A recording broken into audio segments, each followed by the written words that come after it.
मंडल के सभी जनपदों में शांतिपूर्ण तरीके से नमाज संपन्न हुई है।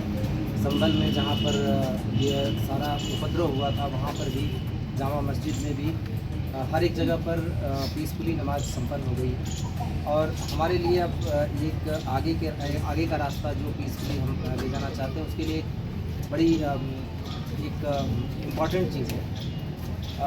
लोगों से बातचीत अभी भी जारी है, हम लोग बातचीत भी कर रहे हैं।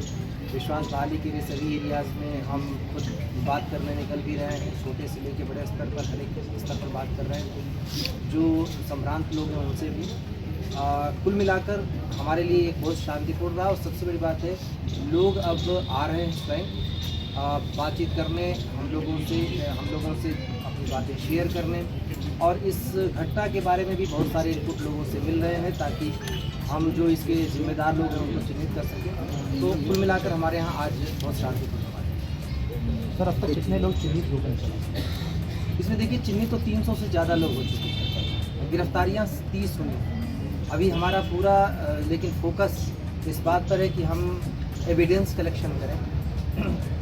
जब भी हम आगे कोई भी अरेस्टिंग कर रहे हैं कोई जल्दबाजी नहीं है। हमारा फोकस इस बात पर ही है कि जिन्होंने इसकी प्लानिंग की, जिन्होंने इसके कंस्पिरेसी की, जो इसके पीछे के तत्व हैं उनको हम उनकी पहचान कर पाएँ। क्योंकि सबसे बड़ी बात यही है कि ये पूरे संभल का रिएक्शन नहीं था, ये कुछ लोगों के द्वारा जो चुनिंदा लोग हैं उनके द्वारा प्रोवोकेशन और इंस्टिगेशन से हुआ था। और इस बात पर हम लोगों का ज़्यादा फोकस है कि ऐसे सभी लोगों को चिन्हित करके सामने ला सकें। और सामने लाएंगे तो सिर्फ किसी थियोरी के बेसिस पर, न किसी के बयान के बेसिस पर, हम पूरा इसके लिए एविडेंस कलेक्ट करके सब लोगों को सामने लाएंगे। सर, अब तक कितने अरेस्ट हो गए टोटल और आगे कितने लोग और अरेस्ट होंगे, कितने लोग अभी जो है जांच के दायरे में? देखिए जांच के दायरे में तो जैसा आपने देखा होगा FIR में भी है, जांच के दायरे में तो एक पूरा 1000 से लोग जो अज्ञात हैं, हम कहेंगे कि जांच के दायरे में तो उससे भी ज़्यादा लोग। पर सवाल ये है कि अरेस्ट कितने लोग होंगे। 30 अभी तक अरेस्ट हुए हैं। मैंने जैसा कहा कि हम अरेस्टिंग के लिए जो ज़रूरी अरेस्ट है वही कर रहे हैं। ज़रूरी अरेस्ट का मतलब जिससे हमें महत्वपूर्ण सूचना मिल सके उनके बारे में जिन्होंने इसकी प्लानिंग की, जिन्होंने एक पूरा तंत्र फैलाया जिससे लोगों को इंस्टिगेट किया जा सके। कुल 4.5 साल 5 साल बाद इस तरीके की घटना हुई है।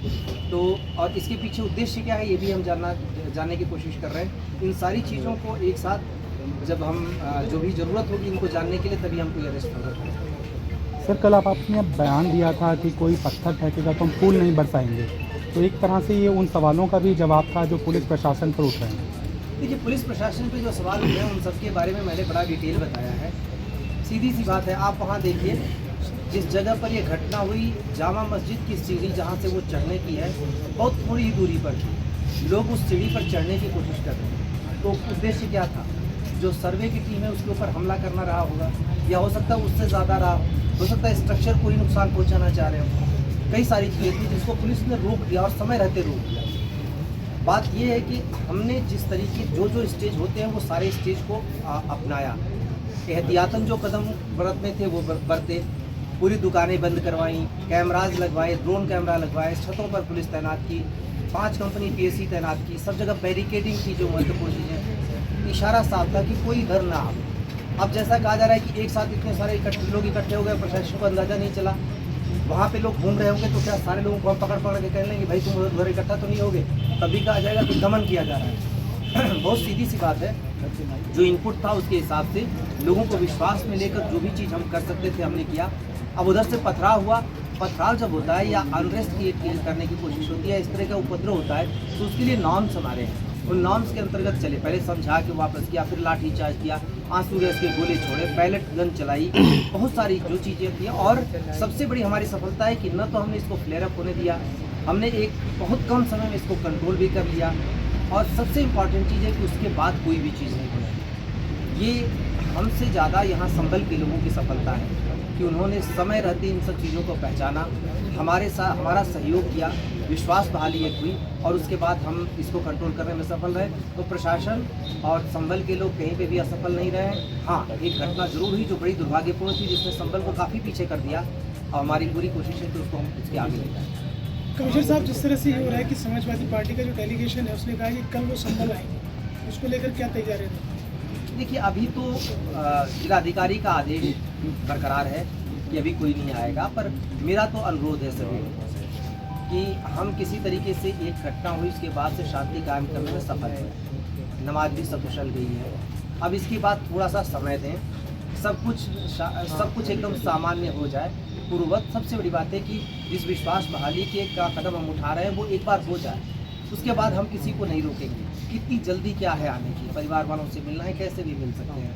अगर किसी से उनको बातचीत करनी है हम नहीं रोकेंगे, लेकिन थोड़ा सा अगर किसी के आने से माहौल में उत्तेजना होती है या माहौल बिगड़ सकता है तो जिम्मेदार लोग इस बात को समझते हैं, वो भी नहीं चाहेंगे कि यहाँ का माहौल बिगड़े। तो मेरी तो सबसे अपील है कि अभी थोड़ा समय दें, उसके बाद चाहे जो आवे, हमें कोई दिक्कत नहीं। सर इसी सामने ही सपा सांसद दिया गया 50 लाख के मुचलके से पाबंद किया गया है। हमने वो सारे कदम उठाए हैं जिसके लिए ज़रूरी है। पाबंद करना हमारे लिए आवश्यक है कि ताकि कोई आगे का कोई कदम न उठा सके। और सिर्फ उनको ही क्यों, जितने सारे इस तरीके के लोग जो जिम्मेदार हैं, ये मुचलका जो होता है ये बेसिकली जिम्मेदार बनाने के लिए होता है कि आप कोई अनुत्तरदायी तरीके से कोई काम नहीं करेंगे। ये एक डिटरेंट है, उस डिटरेंट के लिए हम सारे काम कर रहे हैं कि प्रिवेंशन कर सकें जितना ज़्यादा। सर पोस्टर्स वगैरह जो चिन्हित हुए हैं लेकिन पकड़ में नहीं आए हैं, उनके लिए कानूनी तौर पर न्यायिक प्रक्रिया का हिस्सा है, वो लगाने जाएंगे? बिल्कुल, हम पहचान के लिए सारे उपाय कर रहे हैं। उन सभी लोगों के फ़ोटो जारी कर रहे हैं, वीडियो जारी कर रहे हैं, लोगों के बीच जा रहे हैं। उन सब की पहचान के लिए ज़रूरी हुआ अगर जो इसके पीछे के तत्व हैं, अगर उनके बारे में कोई सूचना देता है उसको रिवार्ड के लिए भी हम कह रहे हैं। ये सारी चीज़ें करेंगे। हमें तो बेसिकली जिसने भी संबल को डिस्टर्ब करने की कोशिश की उसकी पहचान करनी है, उसको सबके सामने। बिल्कुल, हम पहचान के लिए सारे उपाय कर रहे हैं। उन सभी लोगों के फ़ोटो जारी कर रहे हैं, वीडियो जारी कर रहे हैं, लोगों के बीच जा रहे हैं। उन सब की पहचान के लिए ज़रूरी हुआ अगर जो इसके पीछे के तत्व हैं, अगर उनके बारे में कोई सूचना देता है उसको रिवार्ड के लिए भी हम कह रहे हैं। ये सारी चीज़ें करेंगे। हमें तो बेसिकली जिसने भी संबल को डिस्टर्ब करने की कोशिश की उसकी पहचान करनी है, उसको सबके सामने लाना है। और उसके लिए सारे साक्ष्य जुटाने में जो भी स्टेप हमें उठाने होंगे हम उठाएंगे।